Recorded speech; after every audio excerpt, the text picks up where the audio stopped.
Bom, pessoal, continuando então nas estruturas de repetição, agora a gente vai ver então a estrutura enquanto e logo em seguida a gente vê a faça enquanto. Bom, a estrutura de repetição, as três para enquanto e faça enquanto, a ideia delas é a mesma, repetir um trecho de código que esteja dentro do corpo, né, da estrutura, né? Lembrando que o corpo então é quando a gente tem a abertura das chaves e o fechamento da chave. Então, o que tiver ali dentro é chamado de corpo, né, daquela estrutura. No caso, na aula anterior, a gente viu, e aí a gente viu com bastante detalhe como é que funciona o para, e agora a gente vai ver um pouco mais rápido, porque o conceito será o mesmo, porém a escrita é que será um pouco diferente. Bom, então enquanto ele vai realizar a repetição enquanto a condição for verdadeira, ou seja, a partir do momento que a condição, né, como a gente falou anteriormente, que é uma comparação, a partir do momento que a comparação der como resultado falso, então ela para de repetir. Tudo bem? A diferença que a gente vai ver basicamente entre enquanto e faça enquanto é que o enquanto, o corpo da estrutura, né? Ou seja, os comandos que estiverem ali, eles podem ou não serem executados, dependendo da inicialização e da condição, enquanto que no faça enquanto, o corpo vai ser executado pelo menos uma vez. Independente da inicialização e da condição, o faça enquanto vai repetir uma vez. O enquanto ele pode repetir N vezes ou nenhuma vez. Como é que a gente escreve então? Qual é a sintaxe então do comando enquanto?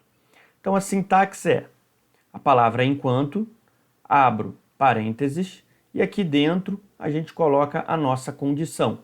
Lembrando que a condição aqui podem ter operadores lógicos e normalmente a gente utiliza os operadores relacionais. Então a gente vai utilizar o maior, o menor, diferente, e a gente também pode utilizar os lógicos, né? O e ou o ou. Então aqui só para a gente ter um exemplo, tem o enquanto número for menor do que 10, e aí depois da condição, fecha parênteses e abre então o corpo dessa estrutura.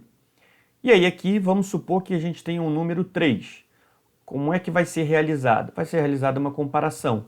3 é menor do que 10, nesse nosso exemplo, a condição é verdadeira. O que vai acontecer?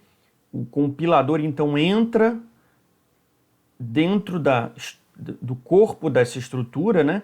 Ou seja, ele vai executar o que tiver dentro do par de chaves, da abertura e do fechamento. Tudo bem? Se der falso, ele vai executar logo a linha seguinte ao fechamento da chave, e aí ele não entra nenhuma vez.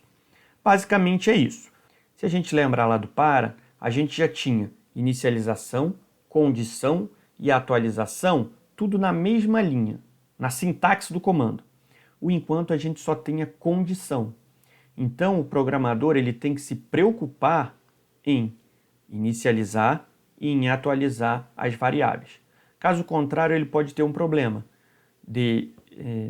do algoritmo não entrar nessa repetição, ou então dele entrar nessa repetição e ele ficar no que a gente chama de loop infinito, ele ficar executando ad eterno. Então, como eu falei, só para a gente ter aqui no slide, então a gente tem lá, ó, condição já está na sintaxe, porém a inicialização e a atualização não aparece na sintaxe do comando. Então o programador tem que se preocupar com isso. Então aqui nesse caso do número, lembra? Ó, então a gente declarou, antes de entrar no enquanto, a inicialização, e aí antes da gente sair, ou seja, antes do fechamento da estrutura do enquanto, a gente tem a atualização, que nesse caso é o número. Tudo bem? Essa atualização aqui está sendo um número incrementado, então ele está somando um. Poderia ser, por exemplo, um layer. A gente poderia estar, antes de sair da repetição, perguntando para o usuário: você deseja continuar?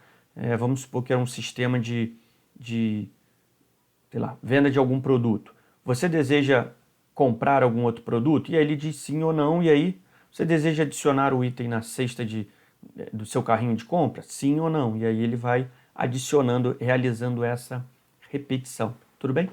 Um fato importante, um item importante a gente se levantar é que lá no para a gente sempre tinha números, né? Porque a gente já tinha definição do número.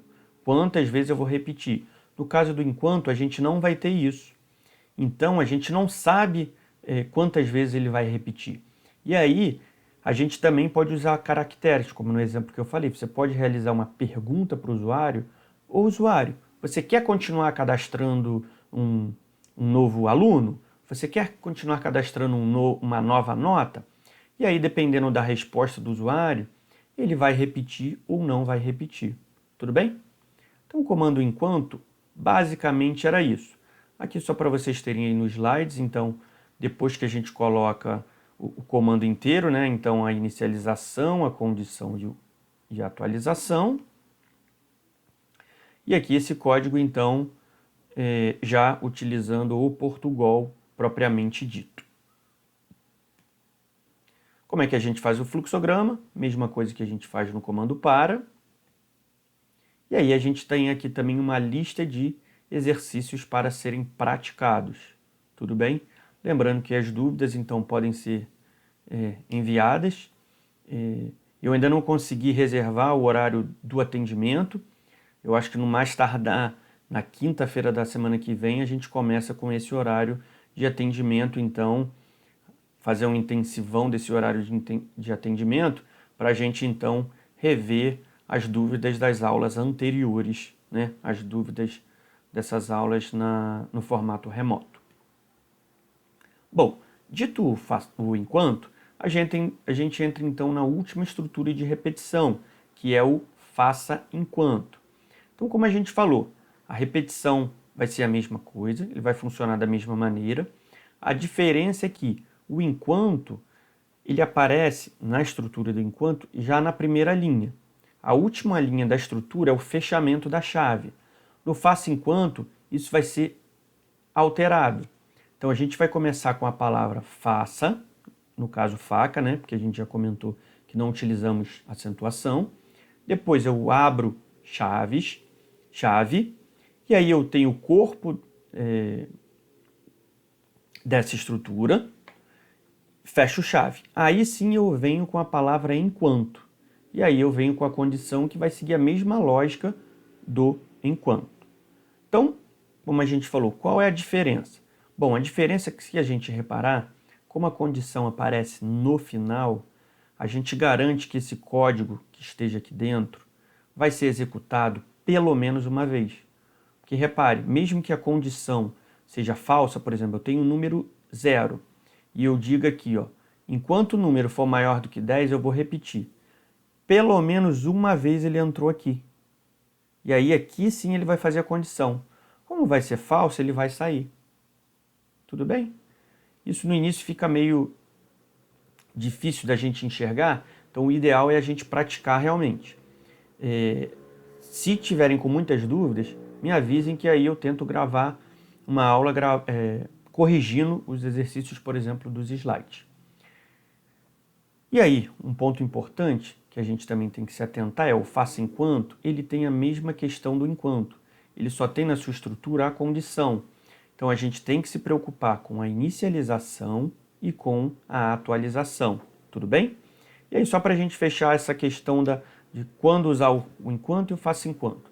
Normalmente a gente utiliza o faça enquanto em duas situações. Primeiro, quando a gente quer criar um menu para mostrar para o usuário. Então, por exemplo, digite 1 para cadastrar, 2 para alterar, 3 para excluir, 4 para sair. Como nesse caso, a primeira vez que você entrar no sistema, o usuário ainda não escolheu qual opção ele quer, a gente então utiliza o faça enquanto, porque ele vai pelo menos executar uma vez. Tudo bem? Uma outra situação, e aí a situação que aparece de forma mais corriqueira, é para a gente realizar a verificação de um valor. Então vamos supor, eu quero verificar se o valor que o usuário entrou pelo teclado é um número maior do que 10. O que a gente vai fazer? A gente vai fazer a leitura, então, desse número aqui dentro do faça enquanto, e aí eu vou colocar a condição inverso do que eu quero. Então, por exemplo, eu vou colocar, eu quero que ele digite um número maior do que 10. Eu vou fazer o seguinte, enquanto número for menor ou igual a 10, ele vai ficar aqui repetindo. Então, por exemplo, se o usuário entrou, digitou o número 5, é número menor. Eu não posso aceitar no meu programa. Então, essa condição vai ser 5 é menor do que 10? Sim, ela é verdadeira. Então, ele vai ficar repetindo o código. Então, ele só vai sair desse trecho de código quando a condição for, na verdade, falsa para a condição que a gente escreveu aqui, porém verdadeira para o que o meu programa quer. E aí, nesse caso, então, a gente continua com o programa. Tudo bem? Então é só isso. Aqui dentro só teria um escreva e um leia para verificar esse dado que o usuário está entrando. Bom, aqui é a mesma coisa, então a gente tem aqui a questão da inicialização, da condição e da atualização, como eu falei, o trecho de código completo, mostrando o que é inicialização, o que é o número, né? Desculpa, o que é a condição e a atualização. E aí, como é que a gente representa através do fluxograma.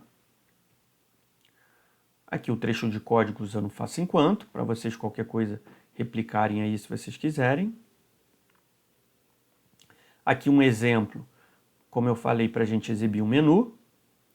E aqui um exemplo para a gente realizar a validação de um dado de entrada. Então reparem, int número, digite um número negativo.